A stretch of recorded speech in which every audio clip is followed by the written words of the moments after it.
Welcome everyone to another episode of the Lore Pod Podcast. I'm your host, Dakota Morgan, coming to you from Phoenix, Arizona. And today we are going to be diving back into the DC Universe. Now we're going to be talking about the Absolute Universe, a new DC initiative here, I guess lately new. As it is recording, it's been going on for about 6-7 months now. And it's a DC Universe that gives it a new, darker, twisted kind of thing. A la Superman, one of his big villains in this universe is Ra's al Ghul. And Batman is a brick shithouse.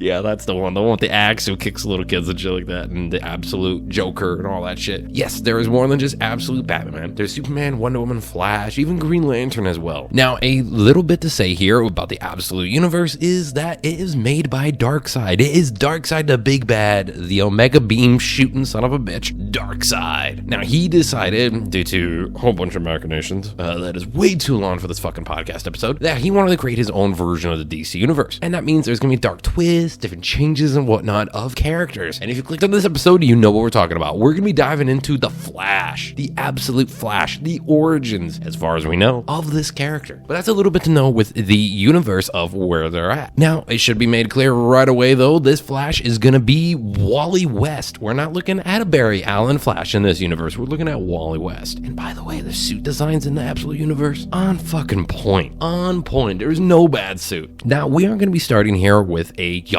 Wally West. This Wally West is early, like late teens, early 20s type of thing. And he's actually one that deals with a fair bit of anxiety, a little bit of depression going on, and a little bit of mental health trauma shit happening here. A lot of stuff we can probably relate to, right? But that's Wally West. He's dealing with this sort of thing even before powers. And the way we're going to be talking about this here today is we're going to be diving into chronologically what happened, because in the books, we find out over a couple of issues while they're currently dealing with the main thing, which is cool, but for the podcast's sake, we're going to fucking dive into this chronological order. Now, Wally West lives on a military base in Fort Fox with his dad, who happens to be a big military guy in charge. The general, one might say. Now, there is a scientist, Barry Allen. Yes, Barry Allen is still a scientist in this world. He is not the Flash. He's an adult. He's not forensic science. He's working on a different type of science. He works on the base, and him kind of taking a kin to Wally and noticing that his dad, the big officer in charge, kind of neglecting his son, the usual kind of shit you do see. Barry takes him under his wing here, notices the kid is pretty fucking smart, and so he takes him under his wing and starts training him a little bit. And after a little bit of stuff happening here, Barry breaks the confidentiality rule by showing Wally Project Olympus, the thing himself and his dad are working on. And Project Olympus is tech that is being worked on the base, and all we're kind of told in the beginning here is that it's the cutting edge of physics and biology. I mean, you all know where this is gonna go, or do you? Now, again, we mentioned Barry realizes how smart Wally is and asks his dad actually to work with them. And well, he asked Wally if he'd be interested in work with them first, and that is when his dad, the military officer in charge, does show up and is like, no. He argues with Barry and says, obviously no, and Barry, you messed up. This is classified information. You're showing my younger son this. Like, what the hell? And sends Wally West away. And there was a lot of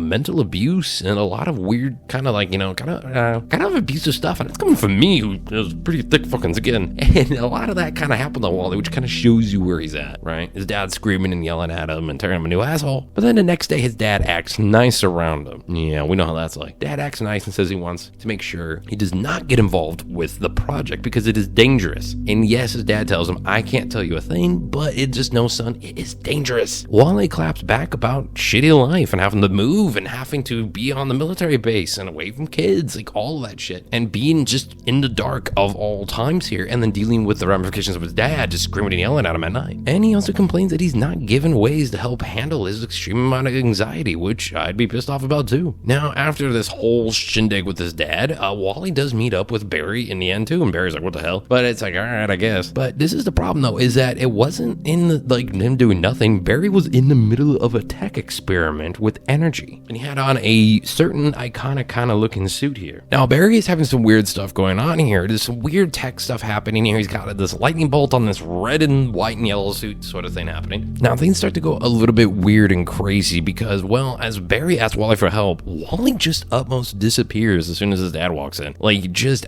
his dad, Colonel West, walks in. It's like, what the hell's going on here? And then Wally, and then says electrical energy just goes boom and is gone. And then that immediately Colonel West is like hitting Barry, like, what the fuck did you just do to my son? He disappeared. Bring him back. Where did he go? Barry has no answers because it's the middle of a test, so they have no clue. And then Wally reappears in a pure electrical energy form, unable to control the energy that's his body and such. And what happens? Some of that energy bursts from Wally and hits Barry straight clean in the chest. And that fear of hurting Barry and killing him sent Wally, because it did, like, it fried Barry. Like, Barry got fried from that fucking energy. It wasn't a hit and he's good. So it hit him pretty hard, but he didn't quite yet die, because Wally, being extremely scared, extremely nervous, like, I hurt my friend, my one and only friend here, causes him to want to run, and he runs at super speed. Now, what happens when he starts to do the super speed, as we know the Flash does, right? No matter what Flash it could be out of the 10 of them. Well, Barry was caught in the lightning of his speed, and his flesh was peeled from his bones. I couldn't imagine a more excruciating way to go. Like, he was just like,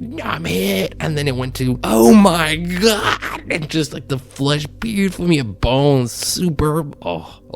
Now, after Wally stops in the Mojave Desert, Barry, shockingly alive, because he was caught in the lightning with Wally and was dragged with him. So he's being dragged along while his flesh is being torn off, by the way. Fucking hell. Just hell. Barry is somehow still alive, but he then died after asking Wally for help. Like, he's like, Wally, help me. And he fucking just died. Now, what does Wally do? Wally doesn't take Barry back and try to do responsibility and stuff, because he's as overridden with fear and anxiety as any person would be in that situation. Be like, oh my god, what do they do? So he hid the body of Barry Allen in the cave, in a random cave in the Mojave Desert. And then this leads us to the spot we're looking at, where we catch up in the present timeline of Absolute Flash. And what do I mean by that? Well, there's a team of specialized not mercs, but a team of specialized soldiers called the Rogues. Now, in case you didn't know what the Rogues are a team of criminals in the Flash main universe, such as Captain Cold, Golden Glider, his sister, and Heatwave, and Weather Wizard, the Trickster, the Top, like all these guys here, and you can tell by their names what the fuck they do, but they're usually just running around with equipment, right? Like a freeze gun, a heat gun. Weather Wizard has a